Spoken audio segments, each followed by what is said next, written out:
Hello there, fellow cultists. This is not GM Nell, DM Nell, damn it. This is DM Nell, and I'm here with another SotDL talk. This is actually episode 51, which means that episode 50 is behind me now.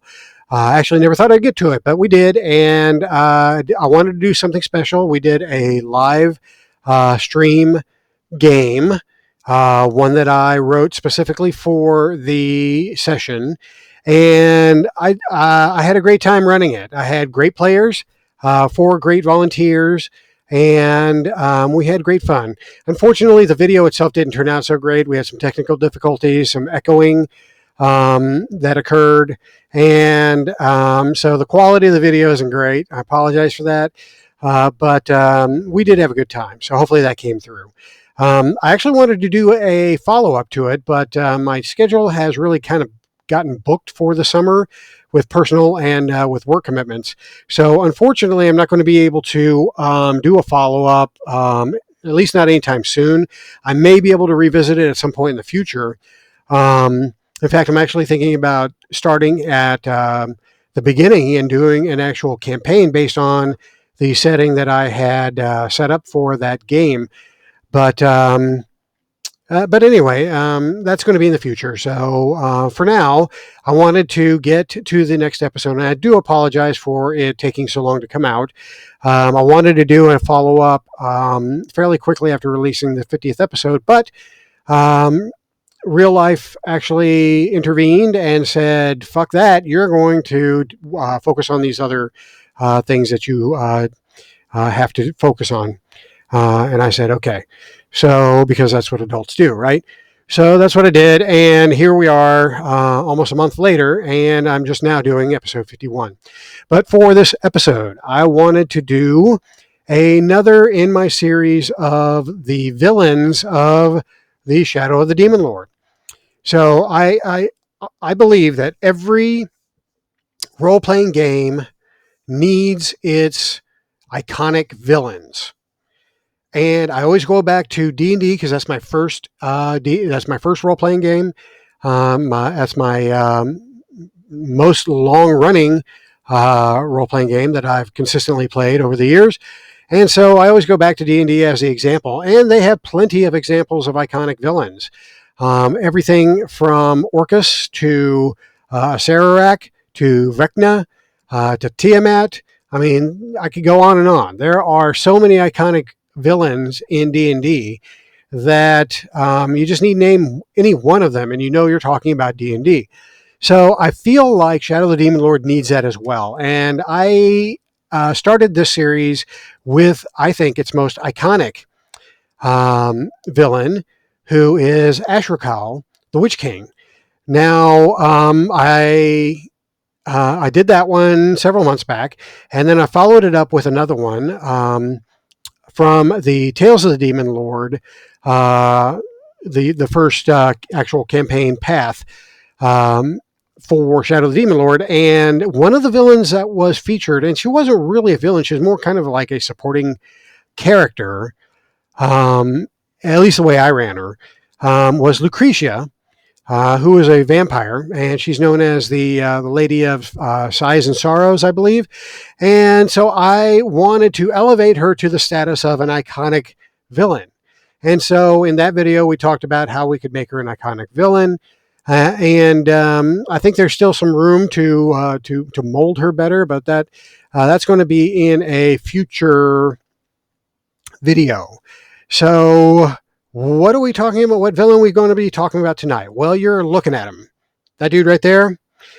And I should have done him first because, I thought Ashrakal would be the big baddie for Shadow of the Demon Lord, when in actuality, it's the guy that is on the cover of the very first book that came out for this amazing game. And that is the Core Rulebook, and this horned ogre that is gracing the cover. Now, this guy, to my knowledge, doesn't have a name. He doesn't even have a story. He is just a big, badass, horned ogre that is towering over these adventurers within some ruins. with these little demonic creatures all around. So this right here, this is iconic Shadow the Demon Lord. You show me this picture and I'll tell you this is Shadow the Demon Lord, and that's because this guy is the first image that I saw associated with this game. So this is actually probably the most iconic villain in Shadow the Demon Lord. The problem is he doesn't have a name. He doesn't have a story. He is just an image on the cover of the first episode or the first book produced for this game. So I thought, you know what, this guy needs a story. This guy needs a backstory. This guy needs a name, and we need to elevate him to an iconic status. This guy needs to be the Orcus of Shadow the Demon Lord. And so I think we need to do that. And I would love to do this as a group activity. And so what I would like to do is challenge all of you out there that watch this video to come up with a backstory for this guy. I have one myself. I don't love it, but that's how my brain works. I come up with the basis of a story, the seeds of a story, and then I do my first draft and I hate it. And then I do a second draft, and it's a little bit better. Third draft, okay, that's closer to what I'm thinking about. That's where I'm at right now. I'm at my third draft stage, but I still don't want to settle on it because this guy needs to be the Orcus of this campaign, and everybody knows Orcus is the demon prince of undeath in Dungeons and Dragons. So what can we make this guy to elevate him to that status? Okay, so that's my challenge to all of you. And what I would like for you to do, what I would ask for you to do, is post your ideas in this video, in the comment section of this video. Give me your ideas for what we should name this guy and what should his backstory be. What is that that hammer he's carrying? It's an oubliette hammer. Which means that it is actually hollow, and he can put a prisoner, a medium-sized prisoner. He can shove a medium-sized prisoner inside that, or a size 1 prisoner, inside the oubliette, and then when he's smashing people with it, the guy inside gets all tumbled around and bashed up. So that oubliette hammer is awesome in and of itself, but what makes it special and iconic for this horned ogre? And the next thing is this horrid, gruesome cleaver that he is carrying in his other hand.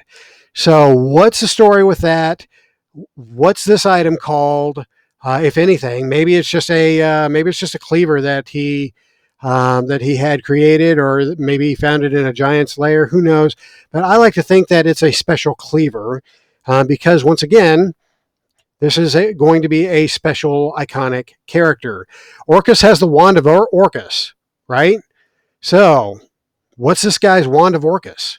What is going to make him stand out from all other horned ogres in this game?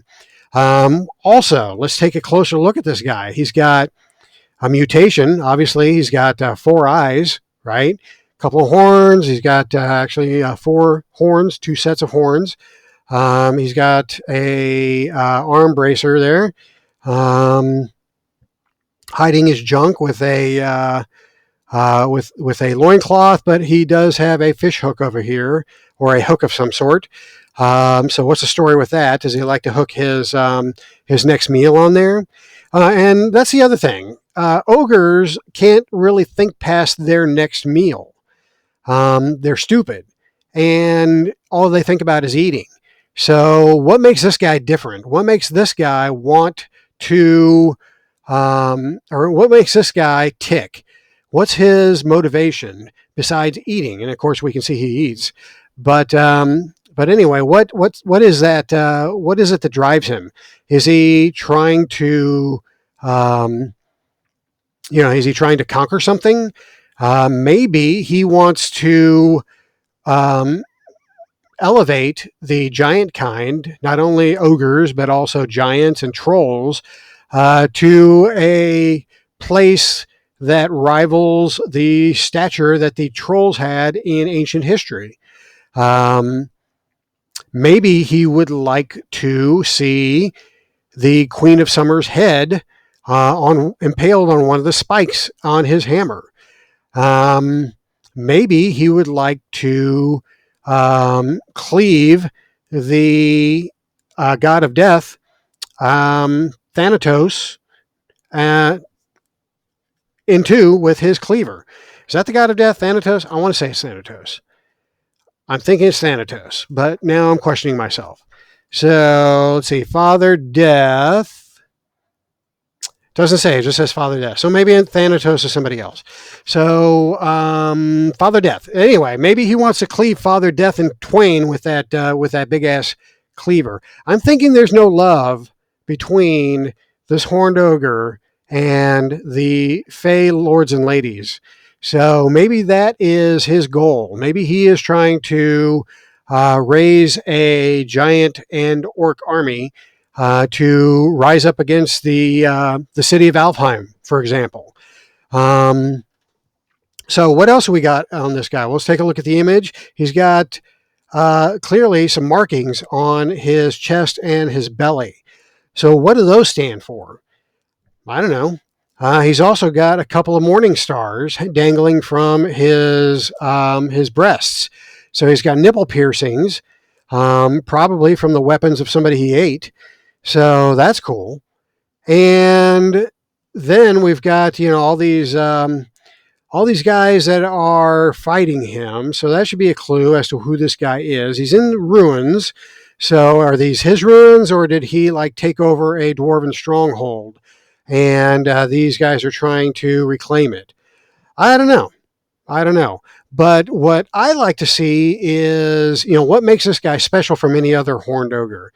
So kind of what I was thinking is maybe because he's mutated here, maybe he has some kind of demonic influence. In fact, since ogres like to eat nonstop, I'm thinking this guy's favorite meal is demons. And somehow he can summon demons from the void and eat them. And that gives him special powers. What do you think about that? Maybe his vomit not only has caustic qualities to it, but maybe demons spawn out of it. Maybe. Kind of like it, like where I'm going with that. But where does this guy live? Is he in this world, or is he in a special place? Like maybe he's in in the void. Or maybe he has his own pocket realm or hidden kingdom. Maybe he killed a Fey Lord already and took over his hidden kingdom. I don't know. I kind of think these are some. This is a dwarven ruin, though, that he kind of took over. So maybe he took it over, and maybe the dwarves had dug too deeply and unleashed something they shouldn't have. Where have I heard that before? But seriously, maybe the dwarves actually accidentally found a link to the void, and a giant demon stepped through, and caused the fall of the dwarves. And then this guy comes in thinking he's going to move into the dwarven ruins, and finds the demon down there, and they fight. And this ogre eats the demon, thus mutating and becoming something more than just a horned ogre. Sounds pretty good. I like the ideas, but I want to hear what you guys come up with. So I don't usually get a whole lot of comments. I want some interaction on this comment. I want to see you guys posting your ideas for what this horned ogre could be and what his name could be. I've got a name in my head, but I'm not going to say it because I want to hear your guys' names. You can probably come up with better names than I can. So name this guy give me his backstory, and let's make an iconic monster, an iconic villain for Shadow of the Demon Lord. All right, so that is it. That's the whole topic for this video. I wanted to be laser focused on it. I wanted to get this guy front and center because I think he deserves it. He's awesome. But before I do go, I do want to make sure that the cover artist is called out. All right, so this guy, I'm going to butcher the name, but Svetoslav Petrov. Svetoslav Petrov. Sorry, I know I probably butchered it, but this guy's got some amazing art. When I looked him up on the internet, there are lots of illustrations in ArtStation by this artist.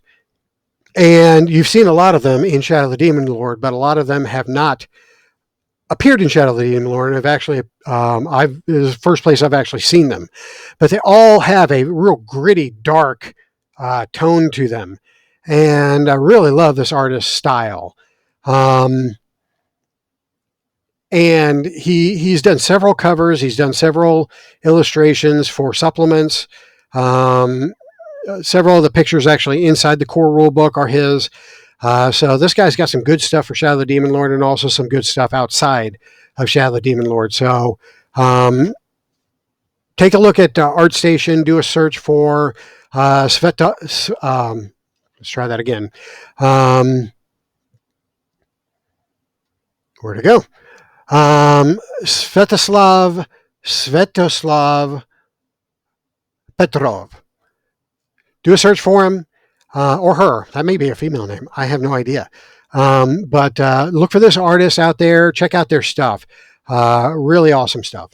All right. So with that, I would like to go ahead and close out this video, but I expect to see some group interaction here. I want the hive mind, the group think, the creative energies flowing. I want to see all kinds of ideas flowing for this guy because he needs to be made an iconic villain. And maybe we can get Rob Schwalb to actually stat him up. And I'd say this guy's got to be at least a difficulty 500. Actually, the number I have in my mind is this is a 750.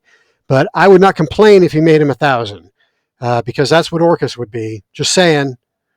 So, Schwalb, if you're listening, or if somebody's got Schwalb's ear, tell him he needs to stat this guy up. We'll provide the backstory. We'll provide the name if he provides the stats. We need an awesome hammer and an awesome cleaver. And this guy needs some awesome powers. Not Austin Powers. He needs some awesome powers. Okay. So with that, I'm going to end the video. Thank you all for watching. And once again, hit the share button if you, or hit the like button in YouTube so that the algorithm catches this video and highlights it. Want to ensure that people searching for Shadow of the Demon Lord content find my videos because there's not a whole lot of just Shadow of the Demon Lord chat videos out there. In fact, there aren't any except for mine currently. So if we want to bring players in, we need them to be able to sit down with a friendly dude like myself and just chat. And that's the whole point of this video series is just to chat. I'm not trying to sell anything. I'm not trying to push anything off on anybody. Don't care if I get subscribers. Not trying to monetize. Just trying to get the word out for Shadow of the Demon Lord. So with that, let's go ahead and wrap it up here. Give a hearty hail to the Demon Lord, Robert Schwalb, and call it a wrap. Catch you next time.